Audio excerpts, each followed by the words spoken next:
Another day, another blessing. Samahan nyo na naman ako sa panibagong araw ng aking buhay bilang taong bahay. Ngayong araw nga, umpisa na nga yung pagpapagawa nga namin dito sa lilipatan nga ng aming mga orchids. Maaga pa nga lang ay nagukay na nga si Mateo rito ng pagpupostihan nga nitong gagawing bahay ng mga orchids. Bumili pala si Daddy Using dyan ng isang diuno na tubo. Tinati nga lang namin yan at yan nga gagawin namin pampuposte rito. Sabi nga ni Daddy Using yan na nga lang din daw yung pampuposte namin para medyo matagal na nga daw yung gagawin namin greenhouse ng orchids dito at isisemento na nga lang din namin ito para nga lalong mas matibay.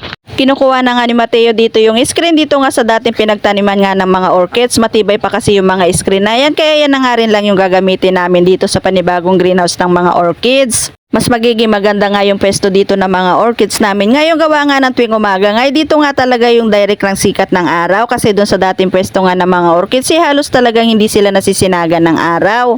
Mainam na nga lang talaga at matibay pa nga itong screen na gagamitin nga namin dito. Halos 3 taon na nga itong screen na gamit ko nga rito sa mga orchids ko. Sobrang tibay pa nga neto at saktong-sakto nga rin lang siya dito sa panibagong greenhouse nga na gagawin namin. Ang bilis nga rin lang natapos ito ni Mateo. Halos kalahating araw nga natapos na nga itong gawin. Kaya pagdating nga ng alas 3 ng hapon, ito nga tinumpisan ko nga ilipat dito na yung mga orchids. Medyo nakakapagod nga lang gawa nga ng medyo may kabigatan nga itong mga kahoy na pagtataniman nga ng mga orchids. Yung mga iba pa nga rito wala pang ang tanim gawa nga ng hindi ko pa nga sila na ililipat pero dito sa mga susunod na araw nga ililipat ko na nga rito sila lahat. Sabi nga ni Daddy Using last na nga daw ito na paglilipatan nga ng greenhouse ng mga orchids namin kasi kung nakakapagsalita nga lang daw ito matagal na nga daw itong mga nagreklamo.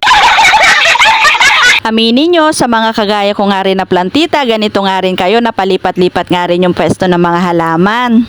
Kung nagustuhan nyo nga yung mga videos ko, paki-comment down below nga kung taga saan nga kayo para ma-shoutout ko nga kayo sa mga susunod na videos ko.